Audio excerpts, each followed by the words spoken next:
Facebook getting a facelift? Well, it might be getting a new name, and as soon as next week, possibly, at least according to some reports. And we want to bring in Yahoo Finance's Dan Howley to break this down for us. And Dan, I'm thinking, is a new name really what's in store for, is that going to solve Zuckerberg's problems here? And if you have any guesses as to what that new name could be, I'd love to hear them, because I'm guessing it's not going to be Zuckville or something to that extent. Probably not. Yeah, this is a report from The Verge. Obviously, the difference here being that what Facebook apparently wants to do is focus more on the metaverse. Now, the metaverse is really kind of a way to think about the internet or connected experiences that are persistent and online. It's kind of weird to call it the metaverse. You can also just call it an extension of the internet. But hey, metaverse sells well. So they're trying to build out their metaverse platforms.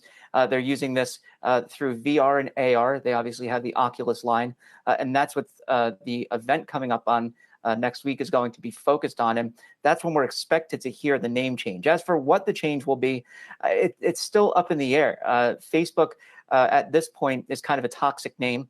Instagram is quickly getting there based on the whistleblower reports that we had seen from Frances Haugen, the former employee there, who leaked data to the Wall Street Journal in 60 Minutes and then testified before Congress earlier this month.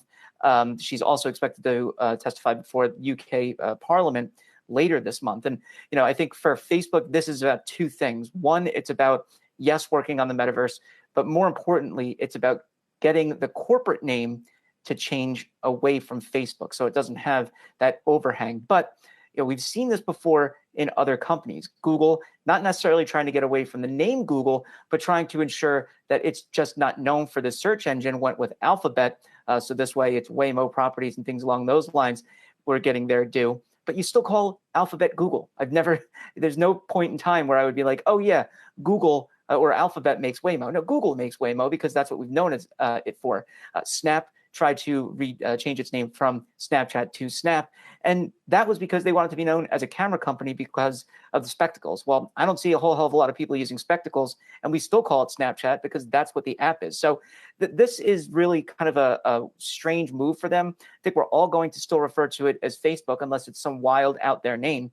And it's still going to have the same baggage regardless of what you call it because of the issues that are continuing to go on, including, by the way, an antitrust suit that the FTC refiled against Facebook that they're trying to see dismissed.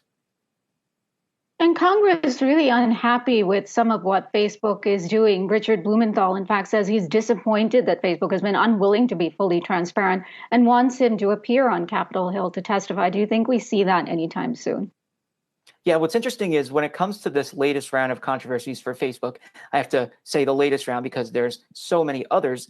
But what's going on with the latest round is that Zuckerberg has not been really present for any of it. This is part of Facebook's new strategy, as the New York Times had reported, of being more aggressive, not apologizing as much, and keeping Zuckerberg out of the spotlight when it comes to these controversies and putting lieutenants out front and center. And that's really what we've seen. Facebook is using that playbook to a T this time around. So if we do see him before Congress, it would be interesting to see how he responds. He's previously been somewhat brusque with members of Congress, though they also, members of Congress that aren't the most enlightened when it comes to technology or informed, frankly. So it kind of is warranted in some respects, but how he responds to accusations that Facebook doesn't take care of hate speech or allows human trafficking in foreign countries or impacts the mental health of teen girls, that will be interesting to see how he responds. Chances are he'll go with the kind of responses we've seen already from the company, that the documents that have been leaked don't really pertain particularly to Facebook overall and were just for internal discussion. Always love to see Zuck in the hot seat. Thank you for that. Yahoo Finance's Dan Howley.